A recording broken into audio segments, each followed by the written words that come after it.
Amigos y amigas, muy buenas tardes y bienvenidos nuevamente a Tribuna Peruana. El día de hoy les traigo un video sobre un tema muy interesante de la historia del Perú, que es la República Aristocrática, y de ella vamos a ver algunos aspectos como su filosofía política, el aspecto económico, el surgimiento de las clases media y de la clase obrera, etc. Para hacer más dinámico este video, pueden dejar en la caja de comentarios la respuesta a la siguiente pregunta. ¿Creen ustedes que hay todavía una oligarquía en el Perú? Y para empezar hay que decir que fue Jorge Basadre el que acuñó el término república aristocrática. Sin embargo, se discute mucho si se le debe llamar en realidad república aristocrática, pues en realidad en la historia del Perú nunca ha habido una clase aristocrática. Se dice que era más adecuado hablar de una oligarquía, por la sencilla razón que la aristocracia connota las ideas de una élite de familia de abolengo y de larga historia, con educación, pero además con tiempo para dedicarse a los asuntos de gobierno.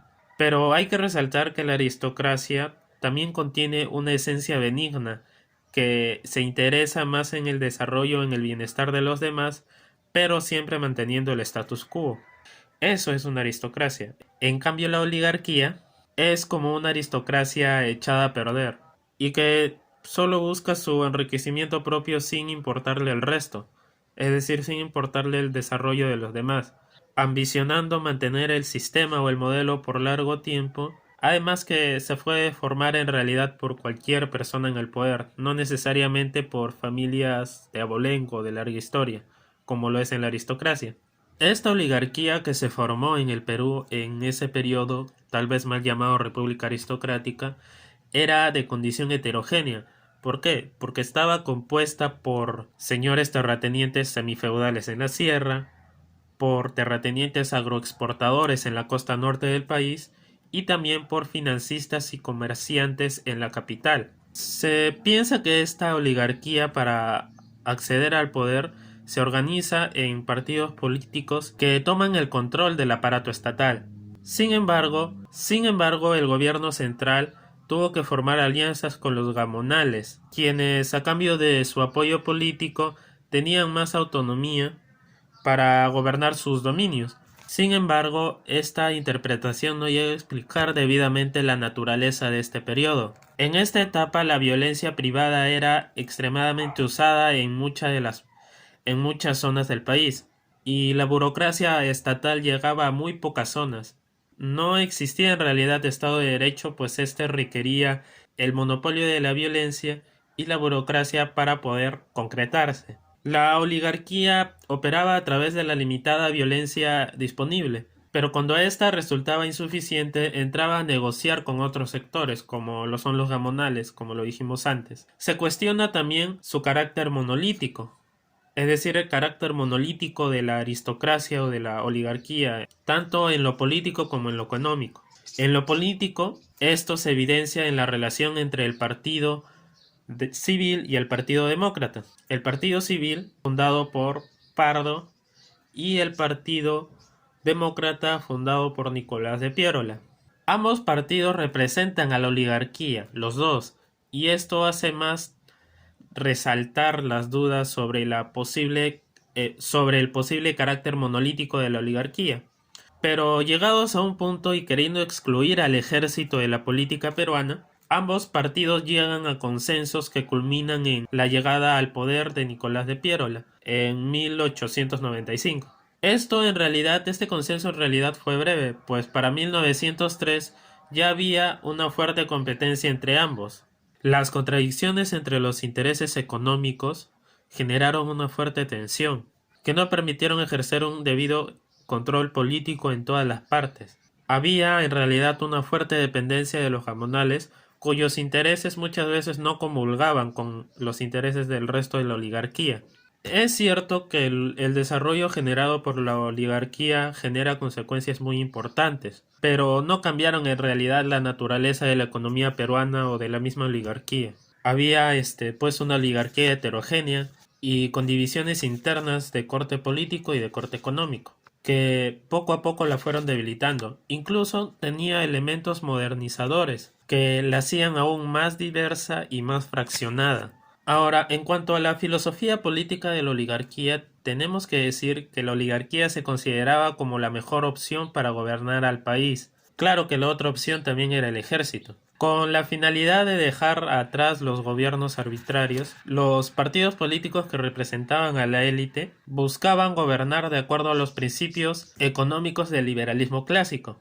Algunos aspectos de este liberalismo estuvieron reflejados en el sufragio limitado y la famosa ley electoral de 1896, que estipulaba que solo los hombres de 21 años de edad o aquellos que sin tener esa edad hubieran contraído matrimonio y además que sabían leer y escribir podrían ejercer solo ellos el derecho a voto.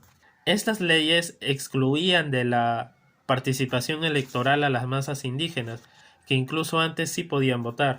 La oligarquía a su vez quiso implementar un sistema educativo, pero la falta de infraestructura en el interior del país y la falta de apoyo de sectores como la misma iglesia trajeron abajo este proyecto. Además, la oligarquía no creía que la mayoría de la población pudiera desarrollar un grado considerable de capacidad intelectual. Esta visión era influenciada por el pensamiento positivista europeo de aquella época. En el Perú, el pensamiento positivista tuvo un fuerte componente darwiniano que argumentaba que las masas indígenas eran razas inferiores y que si el Perú quería ser una nación próspera debía atraer la mayor migración europea posible. El intelectual más representativo de la filosofía política oligárquica y del pensamiento positivista de aquella época era Francisco García Calderón. Este fue influenciado por la corriente positivista y profundiza en ella tras pasar la mayor parte de su vida en Francia. Creía que el camino del Perú hacia la democracia sería arduo y para ello se necesitaba una clase política fuerte que guiase al Perú, una clase política que además sea ilustrada, que ciertamente no debía alejarse del poder. Además creía que esta clase debía controlar paternalistamente a las masas. Decía él que las masas indígenas del Perú no estaban preparadas aún para gobernarse a sí mismas. Veía él a las masas indígenas como materia prima, y cuando esta materia prima ya estuviera pulida, recién podía integrarse a la nación. Su condena sobre la situación de los indios era su deseo de curar la enfermedad que ellos ocasionan en el cuerpo político peruano. Decía él para que el indio se transformase en un peruano de verdad. Pero él tenía serias dudas sobre si esto era en realidad realizable o no, debido al gran número de indígenas en el Perú. Asimismo, creía que la inmigración selectiva era necesaria para mejorar las cualidades de los peruanos o de los habitantes nacionales. En contraposición a este pensamiento y a Francisco García Calderón surge el pensamiento de Manuel González Prada, cuya filosofía desafiaba cualquier descripción simple. González Prada comienza siendo un reformista, luego un socialista, para después ser un indigenista y finalmente un anarquista. Según él, todos los males del Perú se generaron en la conquista española, pues el invasor español, como lo llamaba él, no había generado ningún cambio positivo en más de 300 años de ocupación. Para 1898 su discurso toma un matiz más anticapitalista, pero su pensamiento nunca se aleja de las realidades peruanas, ya sea atacando a la iglesia o al criticar a la oligarquía. En su visión sobre el indígena peruano, este autor sostenía que el indígena peruano era el único que podía salvar al Perú de la brutalidad del hombre blanco. Y para esto no era necesario en realidad que sea educado por la élite, sino que se valga más por sus propios esfuerzos. El poder oligárquico derivaba de la economía, que a la vez se basaba en el control de los recursos naturales, pero lo principal era el control de las tierras, lo que le dio a la república aristocrática un aire semifeudal. El sector más dinámico de la economía oligárquica se encontraba en la costa norte del Perú, con las plantaciones de algodón y de azúcar, y cuyos dueños tenían una mentalidad capitalista orientada a la exportación.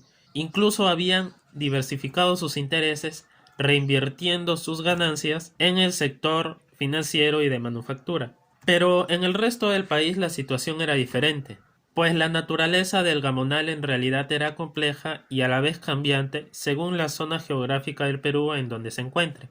De esta manera los gamonales o forman alianzas con los intereses económicos británicos o viven bajo relaciones sociales precapitalistas, explotando sus tierras a través de políticas semifeudales. Además, la burguesía agroexportadora, que era el sector más dinámico, consideraba mantener y profundizar el modelo primario exportador, debido a la amplia demanda europea y de los Estados Unidos.